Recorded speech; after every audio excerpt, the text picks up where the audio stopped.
সমস্যা কাল করিনি দেখছি গুড়ি হয়েছে আর কিছু রান্না। শুভ সকাল সবাইকে। সবাই ওই যে বৌদি যাচ্ছে দেখতে পাচ্ছ তো। শুভ সকাল সবাইকে আগে বলে নি। সবাই কেমন আছো? আশা করি ভালো আছো, সুস্থ আছো। আমিও ভালো আছি তোমাদের আশীর্বাদে। আর সবসময় চেষ্টা করি নিজেকে হাসি খুশি রাখতে, ভালো রাখতে। তো আর আজকে ওয়েদারটা দেখো, সেই অনেকক্ষণ বেরিয়ে ওখানে ওই বৌদির সাথে কথা বলতে বলতে এতটা সময় পার করে গেছে, বুঝেছো। আর আজকের ওয়েদারটা কিন্তু সেই মানে কি বলতো, গরম আছে কিন্তু সেই তাৎফোঁটা গরমটা নেই, আর রোদ্দুর নেই। সব থেকে বড় কথা হচ্ছে যে গা হাত পাতে জ্বলে যায় যে রোদ্দুরটা, সেই রোদ্দুরটা নেই। রোদ্দুরটা কম বলে একটু গরমটাও একটুখানি কম লাগছে, বুঝেছো। আমাকে দেখছে সবাই ঘুরে ঘুরে আর হাসছে, আমিও হাসছি, কি আছে। তো ওই জমির ওই বৌদির সাথে দেখা হলো, কথা হলো। তোমাদের বলেছিলাম 25,000 টাকা দেওয়ার কথা ছিল, তো দেবে না, এখনও দেয়নি। ওদের কাছে আসে, আমার কাছে তো আসেই না, ওদেরই যা বলার বলে। তো ওদের কাছে আসেইনি, বলছে কি করব কিছু বুঝতে পারছি না। তো এই হচ্ছে ব্যাপার। আর আমি এই যে যাচ্ছি ডুকডুক ডুকডুক করতে করতে, দেখা যাক। তো চলো, প্রচুর প্রচুর গরম লাগছে, এত গরম লাগছে বলার কথা না। গরমে চোখে অন্ধকার। আর এখানে মেশিন চলছে। আমি এসছি একটু কিছু নিতে, ডিম মাছ যাই হোক কিছু নিয়ে বাড়ি যাব। আর মাছ আনতে যাব না, ডিমই এখান থেকে নিয়ে বাড়ি যাই। এখানে রোদ্দুর নেই কিন্তু গরমটা তো কম নেই, গরমটা আছে। ডিম নিয়ে নিয়েছি আর এখানে শেষ করেছিলাম। আবার এখান থেকেই শুরু করছি। এখানে 3টে ফাটা ডিম আছে, একটা গোটা ডিম আছে। আর ওই যে বৌদিটা যাচ্ছে, কালকের স্কুল থেকে বই দিয়েছে না, আমাকে জিজ্ঞাসা করছিল যে কি বই দিয়েছে, কি ব্যাপার। হচ্ছে ওনার ছেলের পুরো পড়াশোনার দায়িত্ব মাস গেলে 10,000, মানে ওনার স্বামী নেই, স্বামী মারা গেছে। মাধ্যমিক যখন ওনার ছেলে আমার ছেলের সাথে দিচ্ছিল, কোন পরীক্ষার দিনে যেন মারা গেছে। তো ওনাকে একজন সাহায্য করে, ওনার স্বামী ভালো গাড়ি চালাতো আর কি, মানে গাড়ি সারাই করতো। সেইখান থেকে একজনকে কাজ শিখিয়েছিল, এখন সে কাজ শিখে অনেক ভালো হয়ে গেছে আর কি। সেখানে ওনাকে মাসে 10,000 টাকা দেয় ওনার ছেলের পড়াশোনার খরচার বাবদ। তবে ওনার ছেলে কমার্স নিয়েছে, তাই বলছিল। তাই বললো যে ও পুরো খরচাটাই সে দেয়, সে 10,000 টাকা প্রতি মাসেই দেয়, বেশি এক্সট্রাই দিয়ে দেয়। এবার 10,000 টাকাটা কম না, তাই বললাম চলো, তা ভালোভাবে করলেই ভালো। ওর বাবা থাকতে, বাবা বেঁচে হয় না এক একজনের, যে বাবা বেঁচে থাকলে যে ভাগ্য ভালো হতো, কেউ তো এরম দিত না। আর একজন আছে যে ওর পুরো সংসারের খরচার দায়িত্ব দেয়, সব কিছু দেয়। তো সেই মিলেমিশে ওদের এখন ভালো সময় আছে। তো সময় ওর বাবা থাকলে, বাবা একটা মানুষ চলে যাওয়া সত্যি দুঃখজনক, বাবা বলে তো আর পাবে না, কিন্তু ওর বাবা না থাকায় ওদের কপাল ফিরে গেল আর কি। হ্যাঁ, কেন এক সময় এত কষ্ট করেছে যখন ওর বর স্বামী বেঁচে ছিল, বলার কথা না, আমাদের মতনই ছিল, আমাদের থেকেও হয়তো বেশি। কিন্তু এখন হাত ব্যথা করছে, দাঁড়া, এখন সেই তুলনায় অনেক ভালো আছে। সেইটাই বলছিল ছেলে কমার্স পড়ে, পুরো খরচা ওই দাদাটার নাম বললো, কি যেন শ্যামল না কি বললো, নেয়। তো কালকে বই দিয়েছে, বলে শুধু বাংলা দিয়েছে, ইংরাজি দেয়নি। ইংরাজি বই আর দেবে না, আগের বছরেরটাই পড়তে হবে, এইসব বলছিল। তাই শুনলাম, তো শুনেও ভালো লাগে। যারা আমাদের মতো কষ্ট করে না, তারা যখন একটু ভালো থাকে না, সেই জিনিসটা শুনেও ভালো লাগে। তারপরে ওই জমির কথা হচ্ছিল, বলছি পরে। ওখানে ঢেঁড়সটা গরম করতে বসিয়েছি, চিংড়িটাও গরম বসিয়েছি। আর আমি শুয়েছিলাম, কটা বাজে বলো তো, 11:30 বাজে। কোনো কাজকর্ম সারাই হয়নি, জানো তো। গ্যাস মুছবো, কড়াইগুলো সব মাজবো, তারপরে হচ্ছে তোমার করবো, ওই রান্না করবো। তো ওইখানে হোক। আর এই কালকে তার তেঁতুল রয়েছে, দেখতে পাচ্ছ। এই হচ্ছে আজকে রান্না বান্না। আজকে করবো ডিম, ওই যে ঝুলিয়ে রেখেছি, ডিমের তরকারি। ছেলে আর পান্তা ভাত আছে, পান্তা ভাত খাবার, ওই যে পেটটা ব্যথা করছে। ডিমের তরকারি করবো। আর কালকে 4-6টা পটল আছে, সেই পটলটা ভাজবো। আর কিছু করবো না, পটল দিয়ে আলু দিয়ে একটু ভাজবো। আর আমাদের একটা আলু সেদ্ধ দেবো। ছেলে পান্তা ভাত বললো আমি দুপুরে খাবো, তো দুপুরবেলা আলু সেদ্ধ দিতে বললো, আলু সেদ্ধ দিয়ে দুজনেই খাবে, পান্তা ভাত খাবে আর আমি খাবো। তারপর বললাম পান্তা ভাত আমি খাবো, বললো না আমার পেটটা ভালো না, আমি পান্তা ভাতই খাবো। তো পান্তা ভাত খাবে। আর আমার কালকে একটু ডাল আছে, সেই ডালটা সেদ্ধ করবো।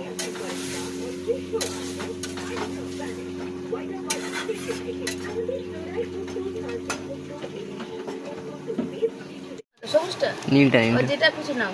তো বন্ধুরা, ছেলে সকালে খাইনি বললো, এখন একটু খিদে পাচ্ছে। বললাম ঘুগনি মুড়ি, বললো ছোটো বাটিতে দাও না, ছোটো বাটিতে নিতে হবে না, এই বাটিতে নাও, তুমি খাও, আমাকে একটু দাও। এই জন্য একটু দিলাম, আর এতটা থাকলো, যে খাবে খাবে আছে। এইসব জিনিস তো আর অল্প হয় না, আর অল্প কি হাতের মাপে যদি আমি কালকে খেতাম হয়ে যেত, আমি কালকে আর খাইনি, বুঝেছ?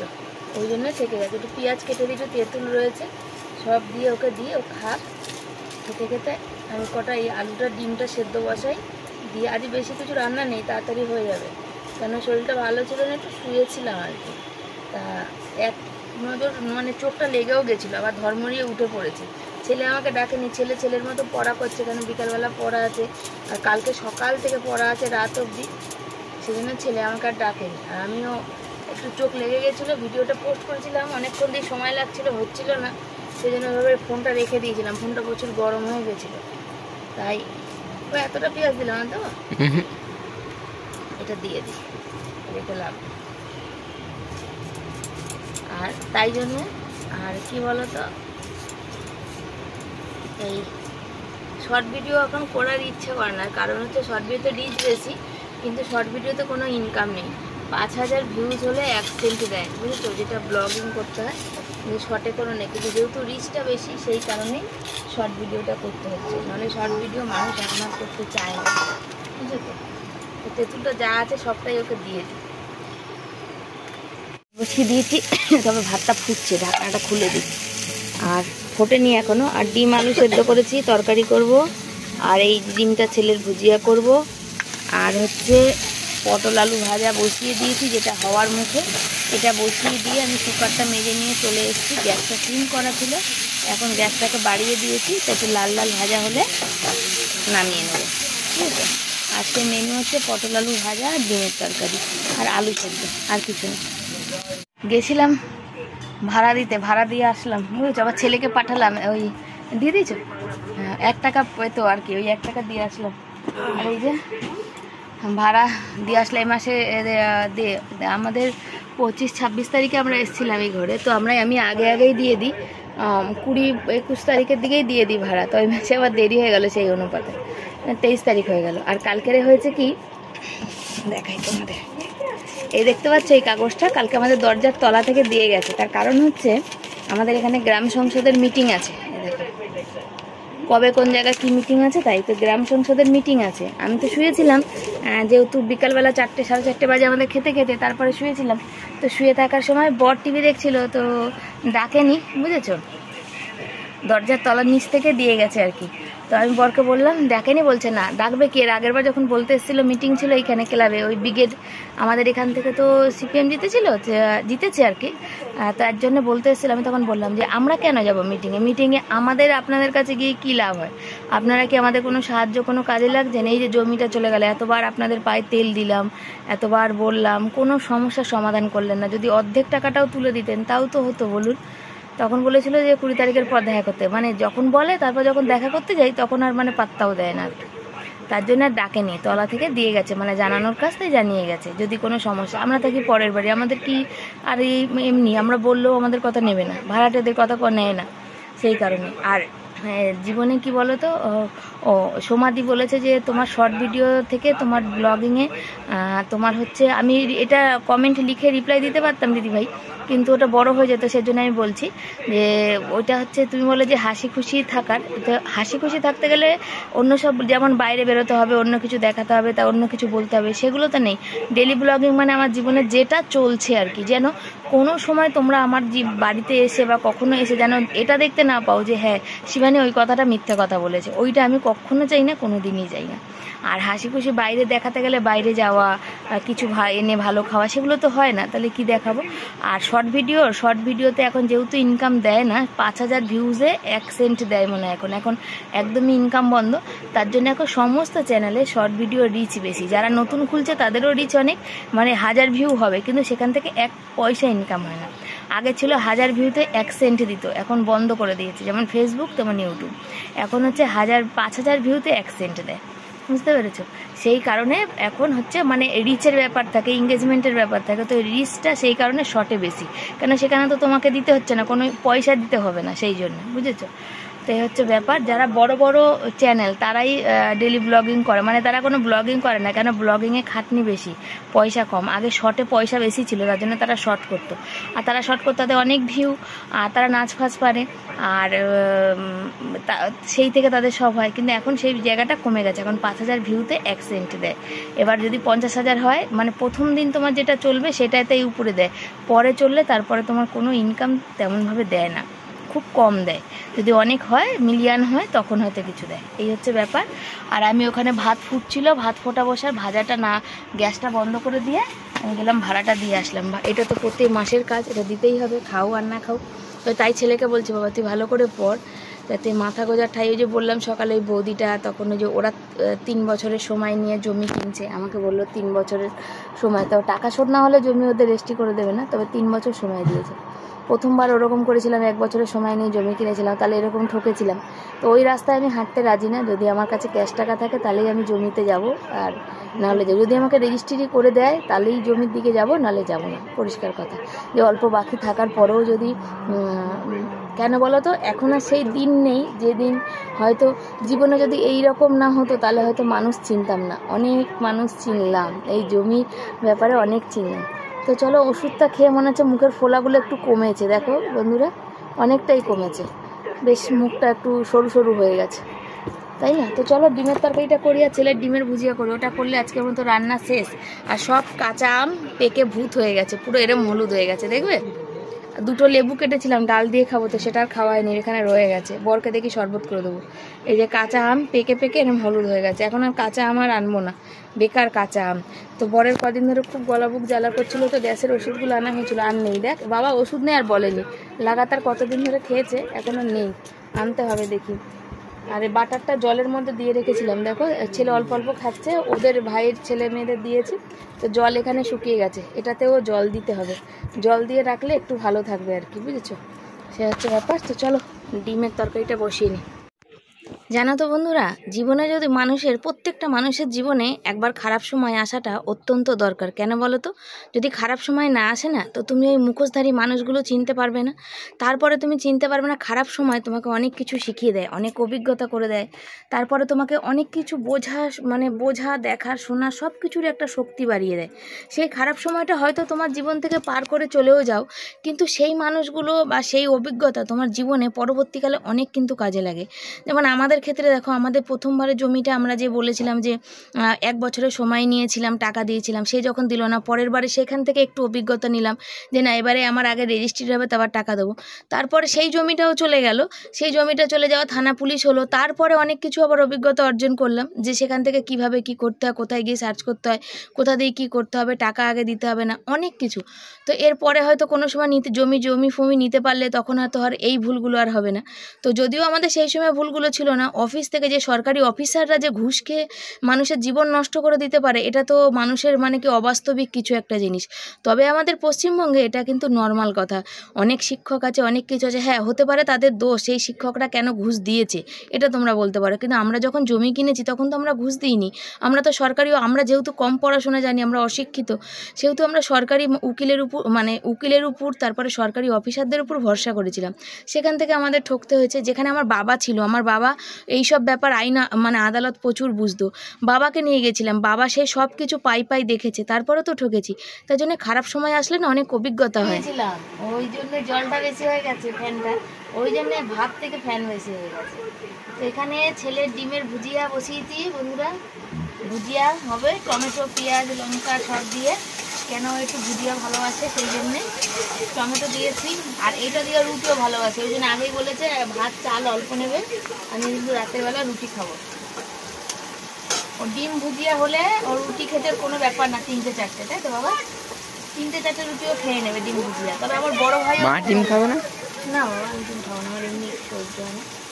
আমার বড় ভাইও সেই রকম, আমার বড় ভাইও খুব ভালোবাসে, ওর ছেলে ওরা সব ডিম ভুজিয়া দিয়ে রুটি খেতে খুব ভালোবাসে। তবে ওই হবে না যে একটা ডিম 2-3জন ভাগ করে খাবে, সেটা করলে হবে না, বুঝেছো? এ দেখো কতটা পেঁয়াজ টমেটো সব দিয়ে 1 বাটি, এই বাটির 1 বাটি হবে, ওটা শুধু আমার ছেলেই খাবে, আর বরের জন্য এই যে করা আছে, বর খাবে এটা।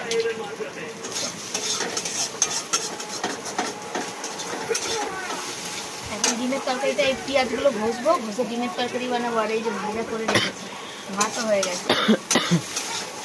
বৃষ্টি পড়ছে, তরকারি বসাচ্ছিলাম, তরকারি হচ্ছে না, খেয়াল করিনি, দেখছি গুড়ি গুড়ি বৃষ্টি পড়ছে।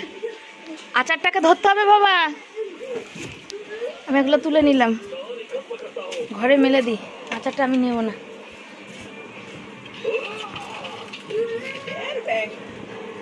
আসলে ধ্যার ব্যাং ধুর ব্যাং করেই যাচ্ছে, বুঝেছো? তো চলো।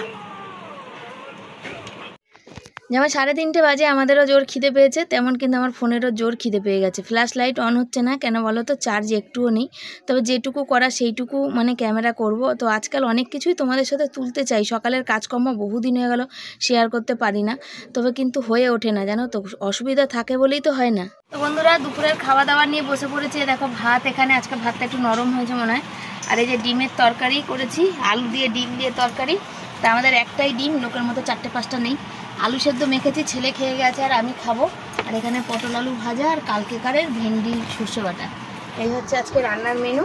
আজ এই রান্না হয়েছে, আর কিছু রান্না হয়নি।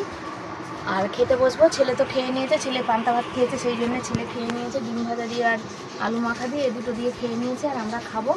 খেয়ে এখন অনেক কাজ আছে, করব। আর কিছু কথা আছে তোমাদের সাথে বলবো। কি বোতলটা পা দিয়ে দিলে? সন্ধ্যা সবাইকে, সবাই কেমন আছো? আশা করি ভালো আছো।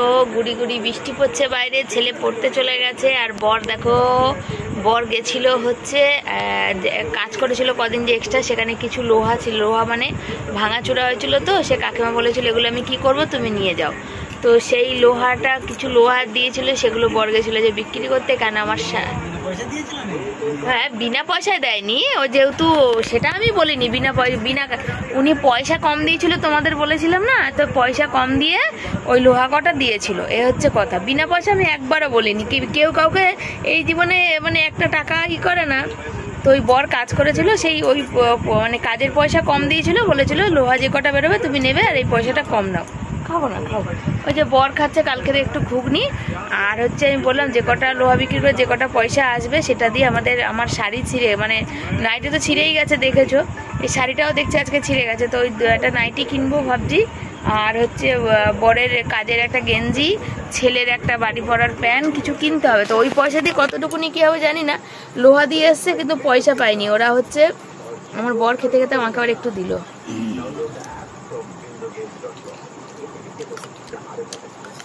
ওরা পয়সাটা দেয়নি, বলেছে কালকে। তো দেখা যাক কি হয়। 22 টাকা কিলো, 12-14 কিলোর মতো হয়েছে। তো কত কি দেয়, চলো পরে আসি। বাপের বাড়ি গেলে কি হয় বলো তো, যে আমার ভাইপো ভাইজিরা আমাকে ভালোবাসে, আমার কাছে চলে আসে, কিন্তু ওদের পড়াশোনা হয়ে যায় তারপরেই কিন্তু আমি যাই, বুঝেছো? কেন? ওদের পড়াশোনা নষ্ট। আমি পড়াশোনাকে ভীষণ ভালোবাসতাম, এখনও ভালোবাসি। পড়াশোনা কারণ নষ্ট হোক সেটা আমি চাই না, সেই জন্য সেই সময় যাই না। তো ওরা তো বাচ্চা মানুষ, হয়তো পিসি দেখলে দৌড়ে চলে আসবে পড়াশোনা, সেই জন্য আমি একটু দেরি করে যাই। আবার ওদিকে মায়ের কাছে না গিয়েও পারি না, তার কারণ হচ্ছে কি বলো, আমার কিন্তু এখানে কোনো স্বার্থ নেই। গেলে মায়ের কাছে হয়তো 1 কাপ চা খাই, তার বাইরে কিছুই না। বরঞ্চ আমি যা করি সেগুলো মাকে গিয়ে আরও দিয়ে আসি। তার কারণ হচ্ছে মা সারাক্ষণ ওই একাই বসে থাকে। মায়ের অনেক পুরানো যুগের টিভি, তো টিভিটাও ভালো করে বেশিক্ষণ চলে না, বেশিক্ষণ দেখতেও পায় না, সেই জন্য উনি চুপচাপ একা বসে থাকে, ওনার চিন্তা হয়। তো আমার খারাপ লাগে, সেই জন্যই চলে যাই। তো বন্ধুরা, মুখ হাত পা ধুয়ে খেয়ে দিয়ে গ্যাস ফ্যাস মুছে চলে এসেছি। আর এখন শোয়ার পালা, শোবো। বাপের বাড়ি গেছিলাম তো তোলা হয় না। লাইভে দেখেছো তোমরা, যারা লাইভ দেখেছো তারাই জানে যে একটা মশা ঘুরছে। এই যে ঝাঁটা ভিতর দিকে ঢোকা, ঘুম চোখ খুলবে আর দেখবো ঝাঁটা, রোজ বলতে হয়। তো তোমাদের বলেছিলাম বলবো বলতে গেলে কি বলো তো, যে জীবন এমন একটা জিনিস, যে জীবনে মানুষের যতক্ষণ না কষ্ট আসে না, দুঃখ আসে না, বা অভাব আসে না, মানুষ কিন্তু ততক্ষণ বুঝতে পারে না, যে ততক্ষণ মানুষ শক্ত হয় না, মানুষ ততক্ষণ কিছু শিক্ষা পায় না। সেই যে জিনিস থেকে কিন্তু মানুষ অনেক কিছু কিন্তু শেখে, অনেক শক্ত হয়, অনেক কিছু। যখন খারাপ সময় না আসলে, এক কথায় কথা, খারাপ সময় না আসলে মানুষ চেনা যেমন যায় না, তেমন খারাপ সময় না আসলে তোমাকে অভিজ্ঞ বানায় না, অভিজ্ঞতা দেয় না। তো সে হচ্ছে প্রত্যেকটা মানুষের জীবনে হয়তো এই জন্যেই খারাপ সময় আসে, কারোর কিছু এই জন্যে। তো এই হচ্ছে ব্যাপার। খারাপ সময় জীবন, মানুষ যখন আছি, রক্ত মাংসের শরীর যখন আছে, খারাপ সময় অবশ্যই আসবে, আবার ভালো সময় আসবে। এক সময় সব সময় টিকে থাকবে না। আর জীবন তো চলার নামেই জীবন। তো এই হচ্ছে ব্যাপার। ওরা বাবা ছেলে ওই দেখো কী করছে, দেখো দুজনে। সমাধি বলেছে মাঝে মাঝে দেখিও তো, এই যে মশারির ভিতরে এসে করে দুজনে, কী যে করে ওরা নিজেরাও জানে না। তো চলো সবাইকে tata, bye bye, good night. সব ভালো থেকো, সুস্থ থেকো, আর তোমরা আশীর্বাদ করো, তোমরা পাশে থেকো যেন এগিয়ে যেতে পারি, সফলতা আসে আমার। ওই যে ওর বাবা ছেলে খাটার শুরু হয়েছে। চলো টাটা।